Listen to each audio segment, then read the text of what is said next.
Welcome to Choice Classic Radio, where we bring to you the greatest old-time radio shows. Like us on Facebook, subscribe to us on YouTube, and thank you for donating at choiceclassicradio.com. The Signal Oil Program, The Whistler.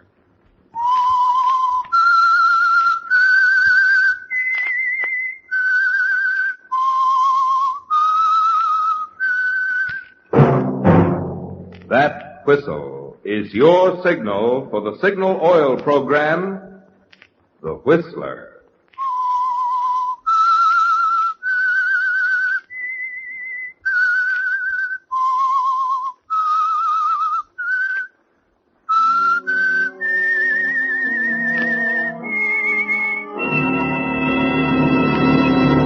I am the Whistler, and I know many things, for I walk by night.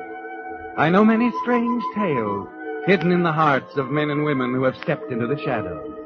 Yes, I know the nameless terrors of which they dare not speak. Yes, friends, it's time for the Signal Oil Program, The Whistler. Rated tops in popularity for a longer period of time than any other West Coast program in radio history. And Signal gasoline is tops, too. Tops in quality. It takes extra quality, you know, to give you extra mileage. And Signal is the famous Go Farther gasoline. So look for the Signal circle sign in yellow and black that identifies friendly dealer-owned Signal stations from Canada to Mexico. And now the Whistler's strange story. Boiling Point.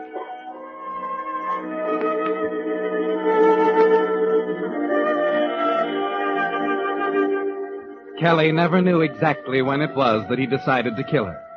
Thinking it over afterwards, he realized that murder is something like a pot boiling over.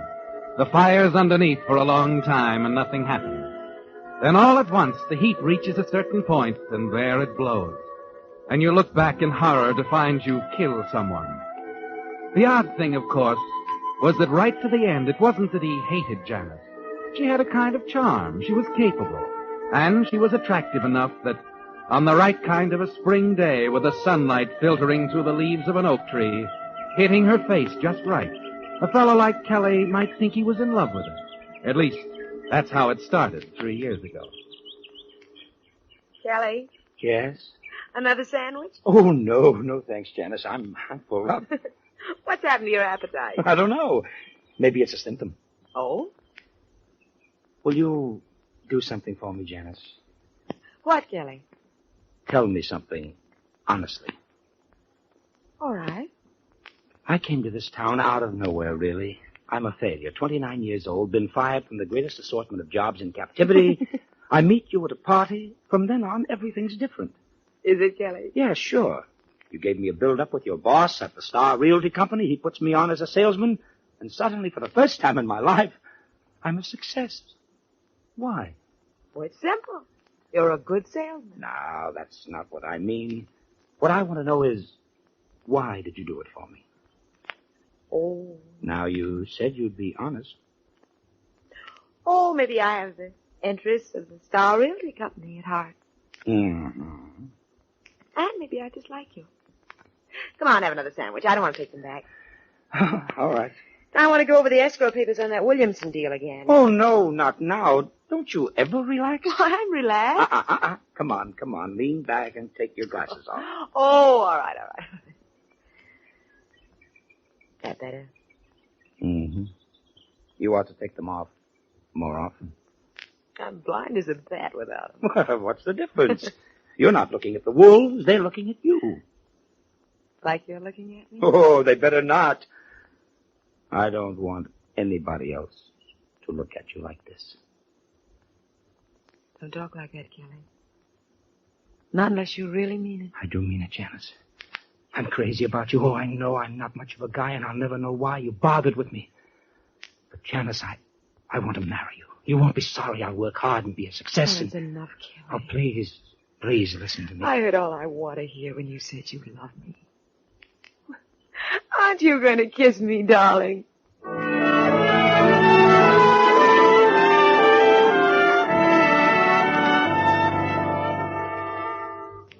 Just like that, Kelly. A boy, a girl, a picnic on a green knoll at the edge of town, and it's over. She's Janice Jameson now.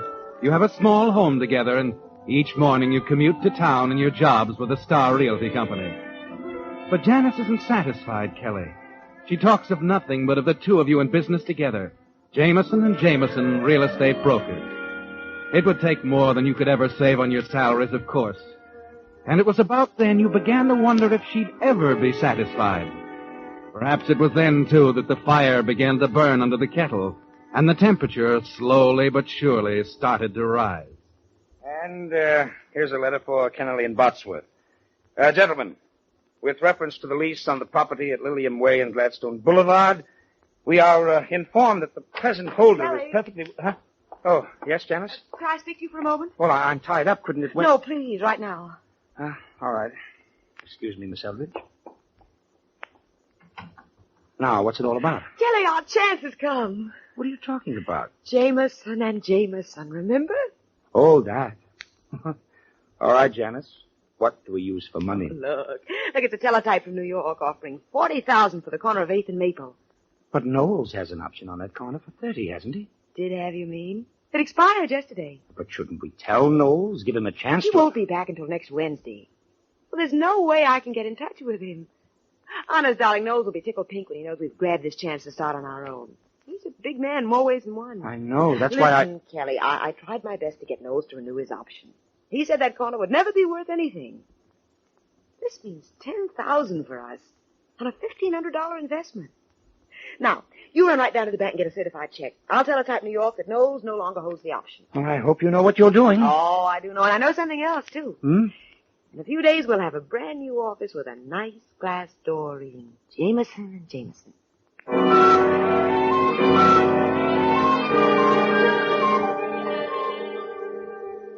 And sign that Jameson and Jameson, that's all. Jameson and Jameson. I'll have it right out. You made a slight error, Janice. What? Not Jameson and Jameson. Jameson and Stooge. Please. Kelly, let's not get into that again. Why not? Dear. Why not? Let's be honest. You've got the brains, I run the errands. You set up the deals on paper, I go through the motions. Well, that's not true. This Brewster deal, for instance. A nice, clean little deal. I'm all set to handle it myself. Kelly, you're just being silly. There were just a few things you hadn't considered. I thought it might help if I wrote them out for you, that's all. There's something I don't think you realize yet, Angel. I'm really not a backward kid at all. Why, you act like I'm not quite right. You're wrong, Kelly. I think you're the best salesman in the business. Besides, you're my husband and I love you. Now, what difference does it make which one of us does None. what? But why can't you give me credit for some intelligence once in a while? Kelly, listen to Why, you're not my wife anymore. You're a business machine. Darling, as cold as a piece of steel. You don't realize what you're saying. Sit down. I'm not through. Kelly, no. For once, you're going to listen. I'm your husband, Janice, Kelly. your business partner. Please. Not a pet spaniel you lead around Please on a don't, leash. Kelly. Oh. Janice. Janice! Oh, Janice, I'm sorry. Oh, good Lord. Yes, Mr. Jameson? This is Mr. Jameson. Get a doctor up here. Hurry. I think Mrs. Jameson had a heart attack.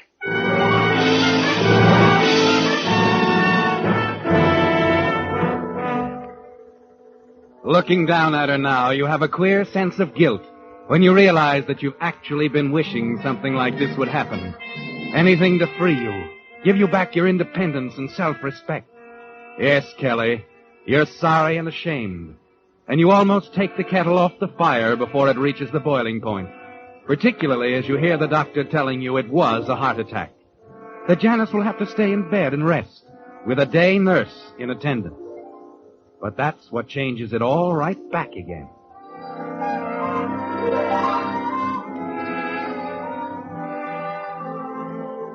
The nurse's name is Vera, and there's something like music in the deep, cloudy blue of her eyes. Something about her voice, the youthful grace of her that sets your heart racing, makes you think that here is everything you missed in your marriage to Janice. Good morning, Vera. How's the patient? I just don't know, Mr. Jameson. Kelly. Mr. Jameson. Check. She seems to think the doctor's all wrong, that it's silly to think of heart trouble at her age. Well, that's the way she is. Well, something has to be done about it. She says it's all foolish and that she's going to get up and go back to work. I know. I've been over that with her several times. Well, you ought to talk to her, Mr. Jameson. Kelly, what good would it do for me to talk to her? Well, after all, you are her husband. Yeah, sometimes I wonder. What do you mean? Oh, skip it. Kelly, is that you? Oh. Yes, Janice, I'm coming.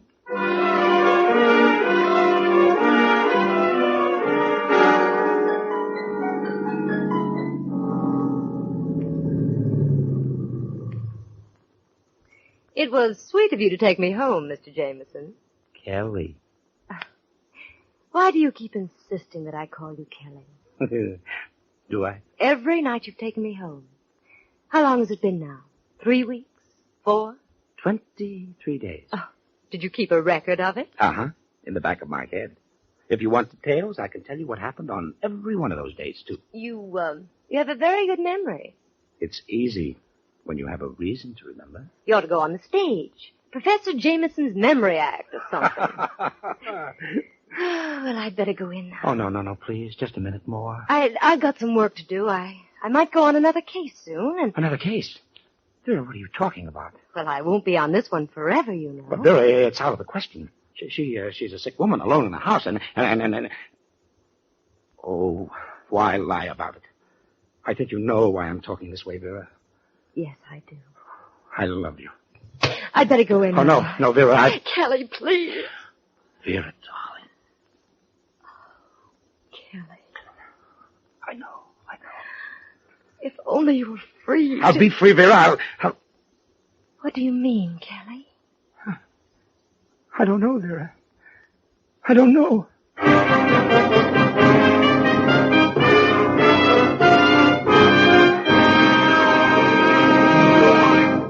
With the prologue of Boiling Point, the Signal Oil Company is bringing you another strange story by The Whistler.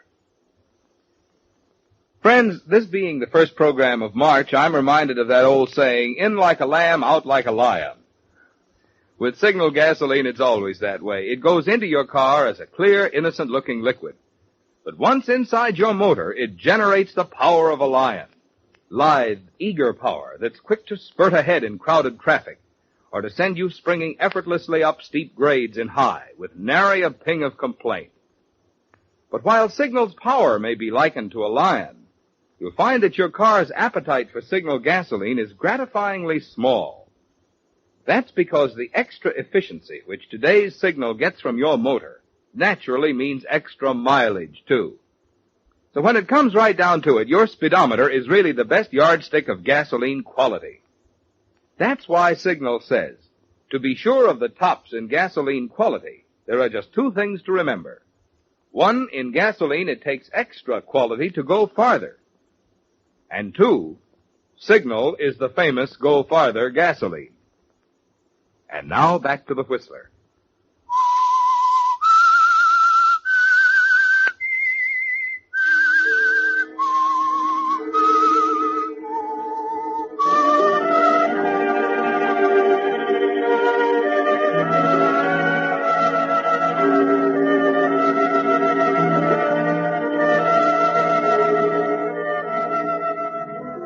It was strange, Kelly.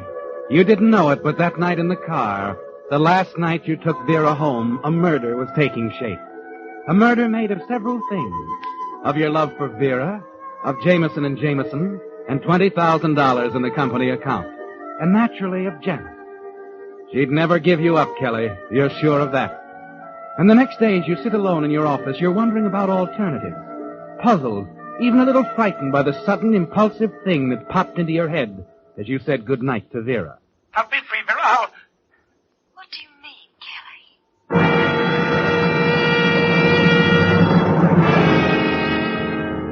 Kelly? Yes, Kelly. What did you mean? You thrust it out of your mind. Try to concentrate on the stack of letters on your desk. And then, just before noon... Jameson speaking. Well, Kelly, this is Mac. Oh, hi, Mac. What's on your mind? I've been trying to reach you people. I may have run onto something. I'm not sure. Well, what is it? Well, I had dinner last night with one of the lawyers from Mayberry and Company. Yeah? He had a few drinks and sort of got to talking. Oh, about what? property deal. It seems that Mayberry and Company are going to put up a 6-story branch on the corner of 84th and Pine. What? Why, that's way out in the middle of nowhere. It's straight stuff, Kelly. Oh, say, anybody else know about this? I don't think so. The whole thing's been on the QT. They picked up that corner for a song. Wish I'd had it. Well, never mind that. Maybe the surrounding property will go for the same kind of a song. Yeah, that's what I wondered about. Why, in a year, maybe 18 months, there'll be a whole community out there. And if we had the lots, the sky's the limit. You think so? Oh, no doubt about it. Gee, I'm glad you called me, Mac. Yeah, well, I really wanted to talk to Janice, Kelly. If she thinks it sounds like... Janice isn't well, you know that. Yeah. Now, look, we'll have to move fast on this, Mac. I'll tell you what we'll do. Wait a minute, Kelly. Not that fast. It's a $40,000 investment. I'm not going ahead until we have her opinion. What's the matter with you? I'm running the office now. Maybe not. This is a big thing. I realize that, Mac. You're lucky to have someone like Janice to turn to. Yeah, but, Mac, Listen, either talk it over with her or count me out, Kelly. I have a lot of faith. Skip it. I'll get back to you. Okay, I'll be waiting. Oh, Janice. What does he take me for? I'll go ahead with it alone if he doesn't want to... What? Janice. Surprise. Am I interrupting something big? Well, never mind that. What are you doing here? I thought that I belonged in bed? I know, Dr. Allen thought the same thing. But today he had to admit it was all brought on by strain, overwork. The rest did it. I'm fit as a fiddle. Yeah, but I'm back on the job, that's all. Aren't you glad, darling? Why, of course, naturally. But, what about Vera? What about Vera? Well, I dismissed her. Is that what you mean?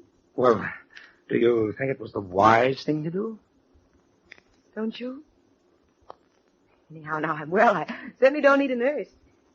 Well, tell me, what are you so excited about? Who are you talking to? Oh, it wasn't anything. Oh, now don't tell me that. You're bursting with it.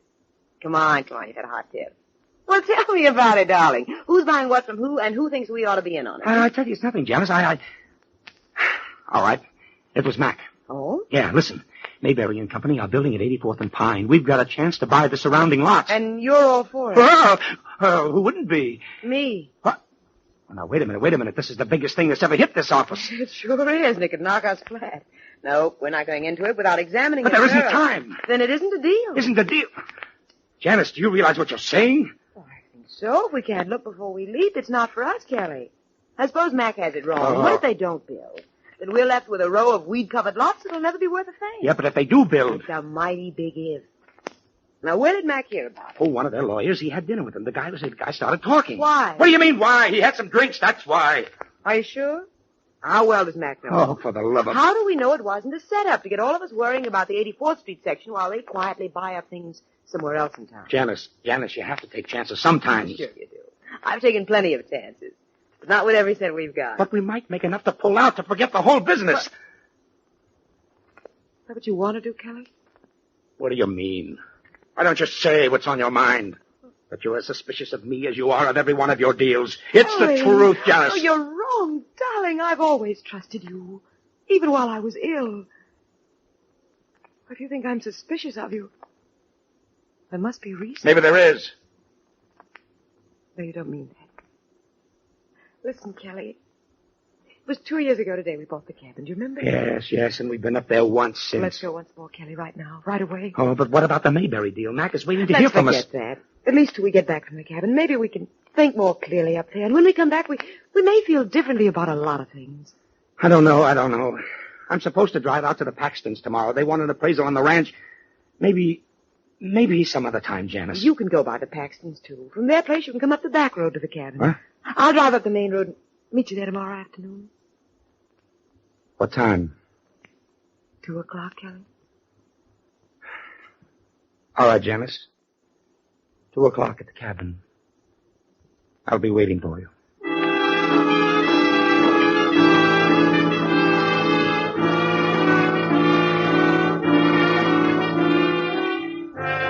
At the moment you agree to meet Janice, the kettle is beginning to boil, isn't it, Kelly? The first tiny bubbles are rising dangerously close to the rim, threatening to pour over, and there's no way to stop them. It's the same the next day as you drive up to the cabin. And grinding up the narrow mountain road, you admit to yourself that the Paxton Ranch was just an excuse, that you weren't even thinking of keeping your appointment there. You were thinking of an old wooden bridge, A bridge over a 200-foot drop, straight down. A bridge that Janice would have to cross to reach the cabin.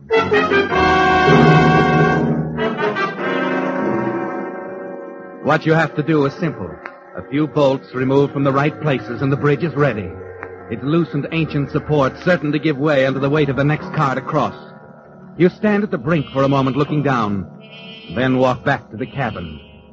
Approaching the porch, you stop suddenly, staring. Mac's car is there, parked next to yours.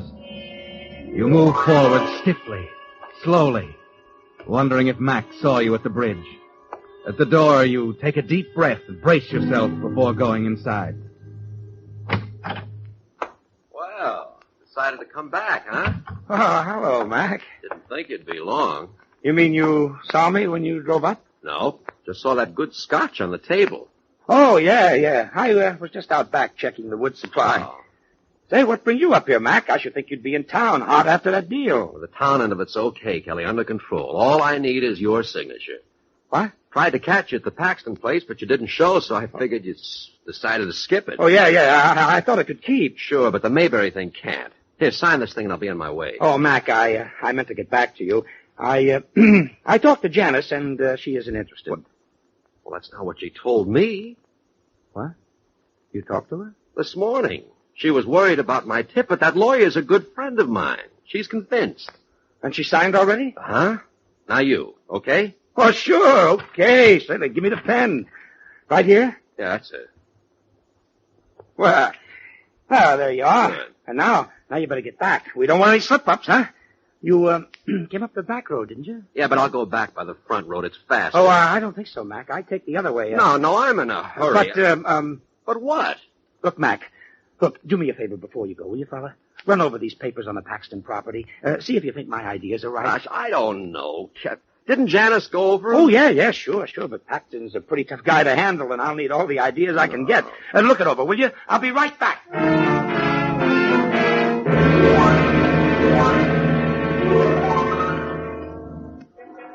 You're trembling as you go out of the door, aren't you, Kelly? Because everything is ruined if you can't talk Mac out of driving down the front road and over the bridge. You've got to stop him, or keep him from leaving at all. You wanted to get rid of him, wanted to tell your own story of the accident. But now you have to settle for the next best thing. If only you can keep him here, if there's something you can do. You glance at his car, parked next to yours. Hurry over to it, lift the hood. It won't take a minute to fix it so the car won't start. You just get the hood down again as Mac comes out of the cabin waving the papers. Hey, these look fine to me, Kelly. I'd say you'd covered all the angles. Oh, you think so? As far as I can see. Here, I better be on my way. Can't let any grass grow under our feet on this one. Yeah, I guess you're right. Yeah. But, what's the matter with this thing? I'm sure it's got gas. Well, maybe there's a vapor lock in the gas line. No, she ought to start. I'd better have a look. Hey, listen, Mac. Huh? Listen, that sounds like a car coming up the front road. Oh, it is a car. Well, that settles it. I gotta wait a little while now. One-way road, isn't it? Oh, yeah. Yeah, that's right, Mac. You just have to wait. I guess it's Janice. She's meeting me here this afternoon. Supposed to get here about 2. Oh, that reminds me, Kelly. I forgot to talk. Hey, Mac. Huh? Mac, that's not Janice's car. No, it isn't, is it? Here, Kelly, I meant to give you this. Hey, Mac. Mac, that's Vera's car. Okay, so it's Vera. Maybe this... Come on. We've got to stop her, Mac. She'll go through the bridge. What are you talking about? It's a trap. I thought Janice would be driving up, and I weakened the supports. You planned that? Yes. Help me, Mac. Help me. Vera. Stop.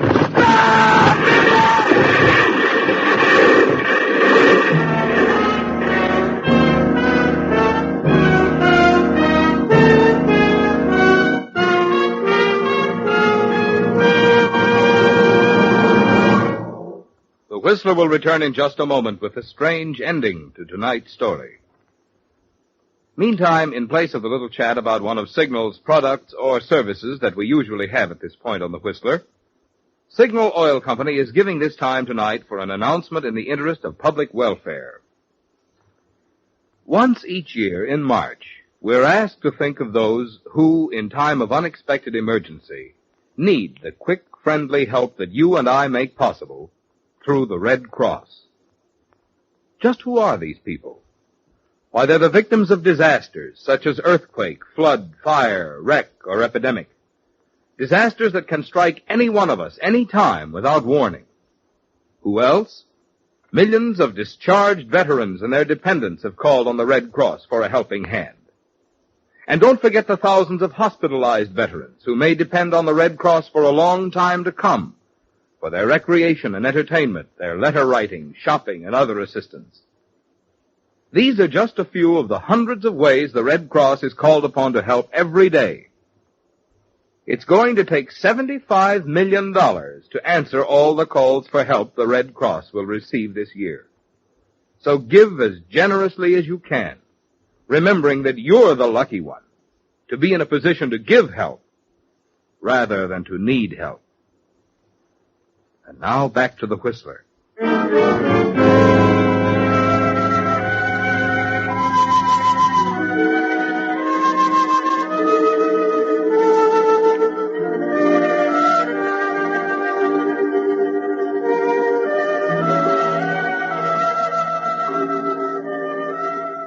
Yes, Kelly, it was strange, wasn't it? The way it sneaked up on you. The way the temperature rose slowly, quietly to the boiling point. Now with the temperature back at zero, Vera lies dead in the wreckage at the bottom of the gorge beneath the bridge. The bridge whose supports you'd hacked away to trap Janice, your wife, so you'd be free to marry Vera. And as you stare down in fascinated horror, the words of Mac begin to penetrate the cloud of fog surrounding your brain. If you hadn't been so insistent in my going over those Paxton papers, this might not have happened. Paxton papers? That's right. I had a note for you from Janice. Janice? Yeah, she decided not to come and asked me to deliver this when I got here. Every time I tried to tell you about it, you interrupted me. Here, you'd better read it while I phone the police. The police? Oh, wait a minute, Mac. I can't wait, Kelly. I've got to report a murder. Better take a look at Janice's note. Yes. I guess I had, Mac. Why not?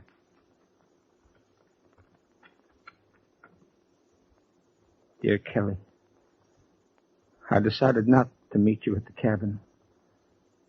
For a long time, I felt you no longer loved me. Now I'm sure. I had it out with Vera after you left yesterday. At first, she denied everything, then admitted the two of you were in love. I was tempted to tell her she couldn't have you. Then I realized you weren't worth the fight. So I'm going to Reno, and you'll be free. I have an idea Vera will join you at the cabin. She's your kind, Kelly. I hope you both will be happy. Janet.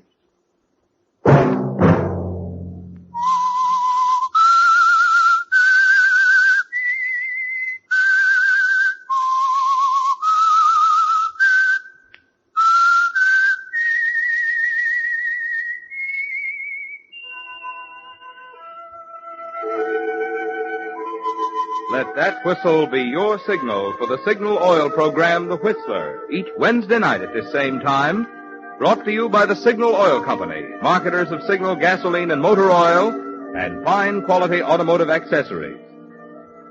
Signal has asked me to remind you, to get the most driving pleasure, drive at sensible speeds, be courteous, and obey traffic regulations.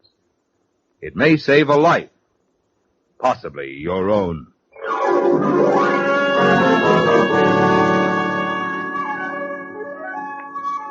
Featured in tonight's story were Wally Mayer and Betty Lou Gerson. The Whistler was produced by George W. Allen, with story by Joe Pagano and music by Wilbur Hatch, and was transmitted to our troops overseas by the Armed Forces Radio Service. Next Wednesday, for a full hour of mystery over most of these stations, tune in a half hour earlier. Enjoy The Saint as well as The Whistler. Marvin Miller speaking. This is CBS, the Columbia Broadcasting System.